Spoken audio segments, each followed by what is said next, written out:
வணக்கம் நண்பர்களே, நான் உங்கள் புதுவை சுதாகர். இன்னது நம்ம காணொலியில் என்ன பார்க்கலாம் அப்படின்னு பார்த்தோம்னா, ஆஞ்சியோகிராம் பண்ணுறேன்னு சொல்கிறாங்க.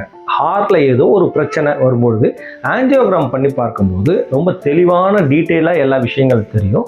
அதுக்கப்புறம் அந்த பேஷண்ட்டுக்கு வந்து ஸ்டென்ட் மாதிரியான விஷயங்கள் பண்ணலாமா இல்லை ஹார்ட் சர்ஜரி பண்ணலாமா அப்படின்றதுக்கான ஒரு முடிவு எடுக்கிறதுக்கு இந்த ஆஞ்சியோகிராம் உதவுதுன்னு நம்ம எல்லாருக்குமே தெரியும். ஆனால் இன்றைய காலகட்டத்தில் சிடி ஆஞ்சியோகிராமும் பண்ணுறாங்க. அதே மாதிரி கன்வென்ஷனலாக செய்யக்கூடிய கொரோனரி ஆஞ்சியோகிராமும் பண்ணுறாங்க. இந்த ரெண்டுத்துக்கும் உள்ள வித்தியாசம் என்ன அப்படின்றத பற்றி தான் இன்றைய காணொலியில் பார்க்க போகிறோம். தொடர்ந்து பாருங்க. இது நம்ம சேனல் புதுவை சுதாகர். நம்ம சேனல் உங்களுக்கு பிடிச்சிருந்ததுன்னா சப்ஸ்கிரைப் பண்ணி வச்சுக்கோங்க, உங்க நண்பர்களுக்கெல்லாம் ஷேர் பண்ணுங்க.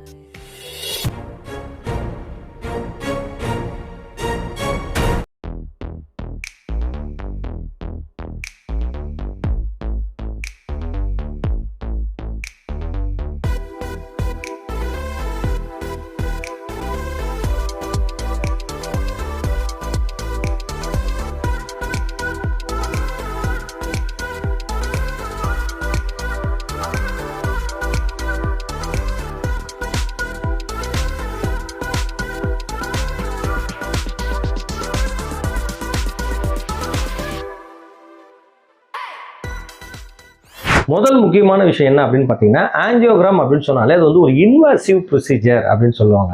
இன்வாசிவ் அப்படின்னு என்னன்னா, நம்ம ஆஞ்சியோகிராம் பண்ணும்போது ஒரு கேத்தெட்டர் எடுத்து நம்மளோட ரத்த நாளங்கள் வழியாக அதை கொண்டு சென்று ஹார்ட்டுக்கு சென்று அங்கே இருக்கக்கூடிய ரத்த நாளங்கள் இருக்கக்கூடிய அடைப்புகள் எல்லாம் பார்க்குறோம். அப்போ என்ன பண்ணுறோம், ஒரு சர்ஜிக்கலாக ஒரு ப்ரொசீஜர் பண்ணுற மாதிரியான ஒரு இன்வெஸ்டிகேஷன். அதனால தான் அதை வந்து இன்வாசிவ் அப்படின்னு சொல்கிறாங்க. ஆனால் இதே சிடி ஆஞ்சியோகிராம் பார்த்தீங்கன்னா நான் இன்வாசிவ் அப்படின்னு நம்ம சொல்லலாம். ஏன்னு கேட்டிங்கன்னா, நம்மளோட பாடி மெக்கானிசத்தை எதுவுமே டிஸ்டர்ப் பண்ணாமல் ஒரு டை மட்டும் இன்ஜெக்ட் பண்ணி சிடி ஆஞ்சியோகிராம் மிஷின் உள்ள நம்மளை அனுப்பிச்சு நார்மலாக ஸ்கேன் பண்ணக்கூடிய அந்த சிடி ஸ்கேன்லாம் எப்படி பண்ணுவாங்க அதே மாதிரி ஸ்கேன் மட்டும் தான் பண்ண போகிறாங்க. ஸோ இப்போ முதல் டிஃப்ரென்ஸ் என்னன்னு பார்த்தீங்கன்னா, இது வந்து ஒரு இன்வாசிவ் ப்ரொசீஜர், இது வந்து நான் இன்வாசிவ் ப்ரொசீஜர். அதுதான் ரொம்ப முக்கியம்னு சொல்லலாம். ரெண்டாவது முக்கியமான விஷயம் என்னன்னு பார்த்தீங்கன்னா, டை இன்ஜெக்ஷன். ரெண்டுத்துலையுமே டை யூஸ் பண்ணுவாங்க. ஆனால் கொரோனரி ஆஞ்சியோகிராமை பொறுத்த அளவுக்கு நேரடியாக டையை கொண்டு போயிட்டு நம்மளோட கொரோனரி ஆர்டரியில் இன்ஜெக்ட் பண்ணி அங்கே இருக்கக்கூடிய ரத்த நாளங்கள் இருக்கக்கூடிய அடைப்புகள்லாம் பார்க்கலாம். ஆனால் இங்கே பார்த்தீங்கன்னா வச்சுங்களேன், அதே போல தான் டை இன்ஜெக்ட் பண்ணுவாங்க. ஆனால் பேஷண்ட்டுக்கு பெரும்பாலான பாதிப்பு இல்லாத அளவுக்கு செக் பண்ணிவிட்டு டை இன்ஜெக்ட் பண்ணுறதுக்கான வாய்ப்புகள் இருக்குது. மூன்றாவது வித்தியாசம் என்ன அப்படின்னு பார்த்தீங்கன்னா, கேத்தெட்டர் யூசேஜ். நம்ம கேத்தெட்டர் யூஸ் பண்ணுறோம்ல, அது வந்து ஒரு ரத்த நாளங்கள் வழியாக அனுப்பும்போது ரத்த நாளங்கள் சிதைவு ஏற்படுறதுக்கான வாய்ப்புகள் இருக்குது. ஆனால் நல்ல கைதேர்ந்த ஒரு மருத்துவர் பண்ணும்போது இந்த சிதைவுகள் இல்லாமல் பண்ணுறதுக்கான வாய்ப்புகள் அதிகமே சொல்லலாம். ஆனால் சிடி ஆஞ்சியோகிராமை பொறுத்த அளவுக்கு இந்த மாதிரியான பிரச்சனைகள் எதுவுமே கிடையாது. ஏன்னா கேத்தெட்டரை யூஸ் பண்ண வேண்டியதில்லை, ஜஸ்ட் ஃபோட்டோ எடுக்கிற மாதிரி தான் ஸ்கேன் பண்ண போகிறாங்க. அதற்கடுத்து என்ன விஷயம் அப்படின்னு பார்த்தீங்கன்னா, நார்மல் கொரோனரி ஆஞ்சியோகிராமுக்கு கண்டிப்பாக ஒரு அட்மிஷன் தேவைப்படும். ஒரு நாளாவது ஆகும். அப்சர்வேஷன் முன்னாடியே ப்ரொசீஜர் பண்ணுறதுக்கு முன்னாடி ஒரு அப்சர்வேஷன், போஸ்ட் ப்ரொசீஜர் அப்சர்வேஷனும் தேவைப்படும். ஏன்னா ப்ளீடிங் இருக்கும். அந்த ப்ளீடிங் அரெஸ்ட் ஆகிற வரைக்கும் பேஷண்ட் அட்மிஷனே இருக்கும்.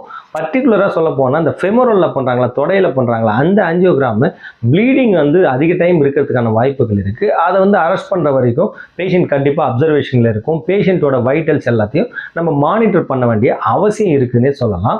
ஆனால் சிடி ஆஞ்சியோகிராமில் அதெல்லாம் கிடையாது. அது ஒரு நார்மல் டெஸ்ட் மாதிரி தான். நேராக போனீங்கன்னா ஒரு 1/2 hourல எடுத்துகிட்டு வந்துடலாம்னே சொல்லலாம். அதே போல் கொரோனரி ஆஞ்சியோகிராமில் அனஸ்தீஷியா யூஸ் பண்ணுவாங்க. லோக்கல் அனஸ்தீஷியா யூஸ் பண்ணுவாங்க பெயின் தெரியாமல் இருக்கிறதுக்கு. பேஷண்ட் வந்து கான்ஷியஸாக இருந்தால் கூட அனஸ்தட்டிக் ப்ரொசீஜர் வந்து ஃபாலோ பண்ண வேண்டிய அவசியம் இருக்குது. சிடியில் அதற்கான தேவை எதுவும் இல்லை. அது நார்மல் இன்வெஸ்டிகேஷன்றதுனால நேரடியாக எடுத்துருவாங்கன்னே சொல்லலாம். இப்போது நம்ம ப்ரொசீஜரை பற்றின டிஃப்ரென்ஸ் எல்லாம் பார்த்தோம். ஆனால் அதே போல் டயக்னோஸ்டிக் பர்பஸில் நிறைய திங்ஸ், ரொம்ப முக்கியமான விஷயங்கள்லாம் பார்க்க வேண்டியது இருக்குது. ரிலையபிலிட்டி, அதாவது எந்த டெஸ்ட் வந்து நீங்கள் நம்பிக்கையாக நம்பலாம் அதிகமாக. இப்போ கொரோனரி ஆஞ்சியோகிராமை பொறுத்த அளவுக்கு ஒரு 80-90 விழுக்காடு வந்து ஒரு நம்பிக்கை உறுதியாக இந்த பிளாக் வந்து இருக்குதுன்னு சொல்லலாம். ஆனால் நீங்கள் சிடி ஆஞ்சியோகிராம் பொறுத்த அளவுக்கு அது ஒரு 50-60 விழுக்காடுக்கு தான் உங்களுக்கு நம்பிக்கை இருக்கும். ஏன்னா ஒரு சில நேரங்களில் ஏதாவது ஷேட்ஸ் இருக்கலாம், அது வந்து உண்மையிலே பிளாக் இருக்கிற மாதிரி தெரியாது. இதெல்லாம் நம்ம ப்ராப்பராக பார்க்கறதுக்கான வாய்ப்புகள் அமையாது. ஆனால் கொரோனரி ஆஞ்சியோகிராமை பொறுத்த அளவுக்கு ஒரு பிளாக் நம்ம ஐடென்டிஃபை பண்ணோம்னா அதனுடைய விட்த் எவ்வளோ, அதனோட திக்னஸ் எல்லாத்தையும் நம்ம டீட்டெயிலாக பார்க்கறதுக்கான வாய்ப்புகள் இருக்குன்னே சொல்லலாம். சரிங்க, இது யாருக்கெல்லாம் யூஸ் ஆகும்? ஆஞ்சியோகிராமை பொறுத்த அளவுக்கு ஹார்ட்டில் ப்ராப்ளம் ஆல்ரெடி இருக்குதுன்னு ஐடென்டிஃபை பண்ணுறது. அதாவது டிப்பிக்கலாக இருப்பாங்க பேஷண்ட்டு. நடக்கும்போது மூச்சு வாங்குறது, செஸ்ட் பெயின் அடிக்கடி வந்து போகிறது, செஸ்ட் பெயின் வரும்போதே உங்களுக்கு வந்து ஸ்வெட்டிங்கோட வருது, இந்த மாதிரி டிபிக்கல் சிம்டம்ஸும் இருக்கக்கூடியவங்களுக்கு கண்டிப்பாக நம்ம வந்து ஆஞ்சியோகிராம், கன்வென்ஷனலாக ஆஞ்சியோகிராம் பண்ணுறது தான் ரொம்ப பெட்டர்னு சொல்ல முடியும். சிடி அந்த இடத்துல உதவாது. ஆனால் ஒரு சில பேஷண்ட்டுக்கு சிம்டம்ஸ் எதுவுமே இருக்காது, அவங்க ரொட்டீனாக ஹார்ட்டில் என்ன ப்ராப்ளம் இருக்கா, நம்ம இன்னும் கொஞ்சம் டீட்டெயிலாக பார்க்கணும், என்னால் வந்து ட்ரெட்மில் டெஸ்ட் எல்லாம் பண்ண முடியாது அப்படின்னு சொல்லக்கூடியவங்களுக்கு வந்து இந்த சிடி ஆஞ்சியோகிராம் உதவுனே எடுத்துக்கலாம்.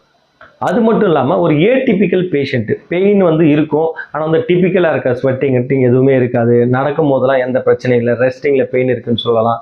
இந்த மாதிரி ஒரு ஏடிபிக்கலான ஒரு சுச்சுவேஷன் பார்க்கும்போது சும்மா ஒரு ஆஞ்சியோகிராம் பண்ணி பார்க்கலாம் அப்படின்ற பேஷண்ட்டுக்கு பொதுவாகவே மருத்துவர்கள் வந்து இந்த சிடி ஆஞ்சியோகிராம் பரிந்துரைக்கிறாங்கன்னு சொல்லலாம். அடுத்து நம்ம கேட்கக்கூடிய கேள்வி என்னென்னா நேரம். சார் எவ்வளோ நேரம் சார் ஹாஸ்பிட்டலில் இருக்கணும் அப்படின்ற கேள்வி தான் முக்கியமாக கேட்காங்க. ஏன்னு கேட்டாங்கன்னா அவசர உலகத்தில் ஓடிக்கிட்டே இருக்கிறாங்க. இப்போ கொரோனரி ஆஞ்சியோகிராமை பொறுத்தளவு கண்டிப்பாக ஒரு நாள் அட்மிஷனில் இருந்து போஸ்ட் ப்ரொசீஜர்லேருந்து ப்ரீ ப்ரொசீஜர் வரைக்கும் அப்சர்வேஷன்லேயே இருப்பாங்க. பேஷண்ட் பிபி எல்லாமே மானிட்டர் பண்ணிகிட்டே இருப்பாங்க. ஆனால் சிடி ஆஞ்சியோகிராமுக்கான தேவை அது கிடையாது.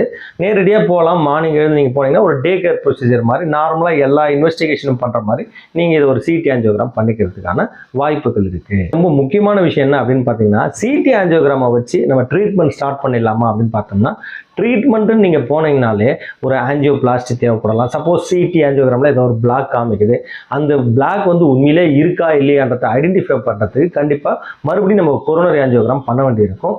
ஆனால் கொரோனரி ஆஞ்சியோகிராம் பண்ணும்பொழுது ஏதாவது பிரச்சனைகள் நம்ம நேரடியாக பார்க்கும்பொழுது அப்போவே ஸ்டென்ட்டோ இல்லை வேறு ஏதாவது ப்ரொசீஜர் பண்ணணும்னா நம்ம உடனடியாக ப்ரைமரியாக பண்ணிடலாம். அதுதான் மெயின் அட்வான்டேஜாக பார்க்கலாம். அதனால் ஒரு சிம்டமெட்டிக் பேஷண்ட்டு உண்மையிலே ப்ராப்ளம் இருக்குன்னு தெரிஞ்சதுன்னா கண்டிப்பாக கொரோனரி ஆஞ்சியோகிராம் பண்ணுறது தான் பெஸ்ட்டுன்னு சொல்லுவேன். ஆனால் ஒரு ஏசிம்டமெட்டிக் பேஷண்ட்டு ஒரு டவுட்ஃபுல்லாகவே இருக்குது, ஃப்ரீயாக முதல்ல ஒரு ப்ரொசீஜர் பண்ணி பார்க்கலாம், அதில் எதனா ப்ராப்ளம் இருந்ததுன்னா அப்புறம் ஆஞ்சியோகிராமோ மற்ற ப்ரொசீஜரோ பண்ணிக்கலாம்னு நினைக்கக்கூடியவங்களுக்கு இந்த சிடி ஆஞ்சியோகிராம் உதவுனே சொல்லலாம். அடுத்து கடைசியாக நம்ம பார்க்கக்கூடிய விஷயம் என்ன அப்படின்னு பார்த்தீங்கன்னா ப்ரைஸ் தான். மருத்துவமே இப்போ வியாபாரம் லெவலில் போயிட்டுருக்கு. அதனால் இப்போ சிடி ஆஞ்சியோகிராம்லாம் பண்ணுறீங்கன்னா நார்மலாக ஒரு 5000லேருந்து 10,000 வரைக்கும் அந்த ப்ரொசீஜர் பார்ப்பாங்க. ஆனால் ஆஞ்சியோன்னு சொல்லும்பொழுது கண்டிப்பாக அது வந்து 30லேருந்து ஒரு 50,000 வரைக்கும் ஆகிறதுக்கான வாய்ப்புகள் இருக்குது. அதனால் வந்து பொதுவாக பார்த்தீங்கன்னா சிம்டம்ஸை பொறுத்து தான் இதை டிசைட் பண்ணுவாங்க. ப்ரைஸுன்றது செகண்டரி தான். என்ன தான் நம்ம சிடி ஆஞ்சியோ பண்ணாலும் மறுபடியும் ஆஞ்சியோகிராம் பண்ணுறதுக்கான வாய்ப்பு இருக்கும்போது அது சிம்டமெட்டிக்கான பேஷண்ட்டாக இருக்கும்போது கண்டிப்பாக நம்ம ஆஞ்சியோ சூஸ் பண்ணுறது தான் பெட்டரான ஆப்ஷனாக இருக்குன்னு நான் சொல்லுவேன். ஓகே நண்பர்களே, இந்த காணொலி கண்டிப்பாக உங்களுக்கு உதவியாக இருக்குன்ற நம்பிக்கையோட மீண்டும் சந்திப்போம். நான் உங்கள் புதுவை சுதாகர். நன்றி, வணக்கம்.